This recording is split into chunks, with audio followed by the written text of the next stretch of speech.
இங்க ஊர்ல தேர்தல் நடக்கிறதுனால கன் எல்லாத்தையுமே போலீஸ் ஸ்டேஷன்ல சரண்டர் பண்ண சொல்றாங்க. அப்பதான் நம்ம ஹீரோ ட்ரைனிங் ஏசியா ஜாயின் பண்றான். ஸ்டேஷன்ல ஒரு ரைட்டர் இருக்காரு, அவர் கொஞ்சம் ஞாபகம் இருக்கு போல. அந்நேரம் அங்க வந்து ஆக்டர் மன்சூர் அலிகான் செய்தியை கேட்டுட்டு தன்னோட கண்ணை சரண்டர் பண்றதுக்கு போலீஸ் ஸ்டேஷன் வராரு. அதே சமயத்துல எம்எல்ஏ மீட்டிங்ல ஒரு பொண்ணு அவர் மேல செருப்பு எறிஞ்சிட்டாங்கிறத விசாரிக்க எஸ்ஐயும் நம்ம ஹீரோவும் கிளம்பி போறாங்க. இன்னொரு பக்கம் கனகுங்கிற ஒரு ரவுடியை காட்டுறாங்க. ஊருக்குள்ள பெரிய சம்பவம் எல்லாம் இவன் தான் பண்ணிட்டு இருக்கான். ஆனா அவனோட தம்பி துப்பாக்கி விற்கிறது, ட்ரக்ஸ் அந்த மாதிரி இருக்கிறது அவனுக்கு சுத்தமா பிடிக்க மாட்டேங்குது. நேரம் அந்த கனகுக்கு தேர்தல் பணத்தை மக்களுக்கு கொடுக்க சொல்லி ஒரு வேலை எம்எல்ஏ கொடுக்குறாரு. இன்னொரு பக்கம் அந்த எஸ்ஐ எம்எல்ஏ மேல செருப்பு எறிஞ்ச கேஸ் விசாரிக்க போய் அங்க ஒரு ஹோட்டல்ல தண்ணியை போட்டு ஒரு அம்மா கிட்ட பிரச்சனை பண்ணிட்டு இருக்கான். அதை பார்த்து அந்த எஸ்ஐ கேஸ க்ளோஸ் பண்றதுக்கு அந்த அம்மா அரெஸ்ட் பண்ணி கூட்டு வந்துடுறாங்க. இன்னொரு பக்கம் கனகு ஒரு ஏரியால போலீஸ் செக்கிங் அதிகமா இருக்கறனால ஒரு போலீஸ் கிட்டயே 10 கோடி ரூபாய் பணத்தை கொடுத்து அதை மூவ் பண்ணும்போது அவருக்கு ஆக்சிடென்ட் ஆயிருது. அடுத்த அந்த ஆக்டரோட கண்ணை லாக்கர்ல வைக்கிறதுக்கு முன்னாடி ரைட்டர் செக் பண்ணிட்டு இருக்கும்போது ஏதோ ஒரு விஷயத்துக்காக எஸ்ஐ அந்த ரைட்டரை திட்டுறாங்க. இந்த டென்ஷன்ல கண்ணை வெளியே வச்சு லாக்கரை புட்டிடுறாரு. அந்நேரம் அங்க வந்த டிரைவர் ஒருத்தர் அந்த கண்ணை பார்த்துட்டு அதை எடுக்கலான்னு போகும்போது இந்த போலீஸ் வரதை பார்த்துட்டு அவன் கிளம்பிடுறான். அதே நேரத்துல கண்ணையும் காணும். இன்னொரு பக்கம் இன்ஸ்பெக்டர் அந்த நான் எந்த தப்பும் பண்ணல, என்ன பிடிச்சு கூட்டு வந்துட்டாங்கன்னு சொல்லும் போது இன்ஸ்பெக்டர் அவங்க பையன் கிட்ட நேத்து எங்க இருந்தீங்கன்னு விசாரிச்சுட்டு கேஸ க்ளோஸ் பண்றதுக்கு இப்படி எல்லாம் பண்ணுவீங்களான்னு சொல்லி எஸ்ஐ திட்டிட்டு அந்த அம்மாவையும் அனுப்பிடுறாரு. இன்னொரு பக்கம் கனகு ஆக்சிடென்ட் ஆன போலீஸ் கிட்ட வந்து பணத்தை எங்கன்னு கேட்கும்போது ஆக்சிடென்ட் ஆனதுக்கு அப்புறம் பணம் எங்க போச்சுன்னு தெரியாதுன்னு சொல்லிடுறாரு. அடுத்த இன்ஸ்பெக்டர் ரைட்டர் கிட்ட யாரெல்லாம் கண்ணை சரண்டர் பண்ணிருக்காங்க கொண்டு வாங்கன்னு சொல்லும் போது அந்த கண்ணை காணும். ஒரு எல்லா இடத்தையும் தேடி பார்த்துட்டு கண்ணை காணும் சொல்லும் போது இன்ஸ்பெக்டர் செம்ம டென்ஷன் ஆயிடுறாரு.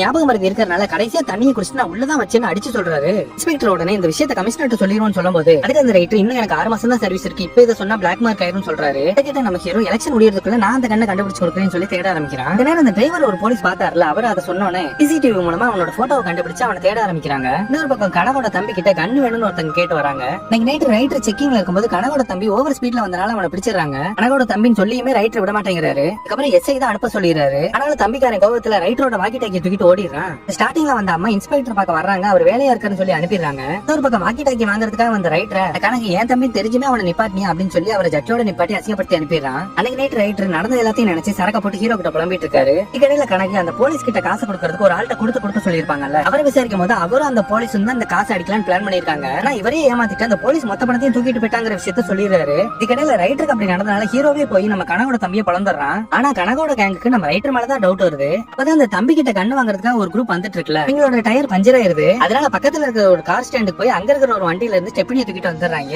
இதுக்கிடையில கனகுக்கு எல்லா விஷயமும் தெரிஞ்சனால போலீஸை கூப்பிட்டு விசாரிக்கும் போது அவர் கொஞ்சம் ரூடா பேசணும்னு கனகு டென்ஷன் ஆகி அவரை போட்டுறான். அவர் கனக பார்க்க போறதுக்கு முன்னாடி ஒய்ஃப் கிட்ட எனக்கு ஏதோ ஆச்சுன்னா கனகு தான் காரணம்னு கமிஷனர் கம்ப்ளைண்ட் சொல்லிருப்பான். அதே மாதிரி ஒய்ஃப் கம்ப்ளைண்ட் கொடுத்ததுல கனகு மேல ஷூட்டிங் ஆர்டர் போட்டுறாங்க. இதுக்கிடையில தேர்தல்னாலும் வந்துருது. கண்ணு கிடைக்கல நினைச்சிட்டு இருக்கும்போது இன்ஸ்பெக்டர் ரைட்டர் கூப்பிட்டு தொலைஞ்ச கண்ணை கொடுக்குறாரு. என்ன அந்த ஸ்டார்டிங் அந்த அம்மா விசாரிக்க கூட்டு வரும்போது அவங்க பையன் தான் அந்த கண்ணை தவறுதலா எடுத்துட்டு போயிருக்கான். அதுக்கப்புறம் இன்ஸ்பெக்டர் பார்த்து அந்த கண்ணை கொடுத்துறான்னு சொல்லி தான் போலீஸ் ஸ்டேஷனே வந்திருக்காங்க. அதுக்கப்புறம் கனகோட 10 கோடி ரூபாய் பணத்தை அந்த போலீஸ் ஸ்டெப்னி டயருக்குள்ள வச்சு அந்த ஸ்டாண்ட்ல வச்சிருக்காரு. இந்த டயர் தான் அந்த கண்ணு வாங்க வந்தவங்க தூக்கிட்டு போனது. அதுக்கப்புறம் தனக்காக கனகோட தம்பியே அடிச்சது ஹீரோ தெரிஞ்சதுக்கு அப்புறம் ரைட்டர் ரொம்ப பெருமைப்படுறாரு. அதுக்கப்புறம் கனகுக்கு வேண்டாத எவனோ ஒருத்தன் கனக கொலை பண்ணி போட்டுறான்.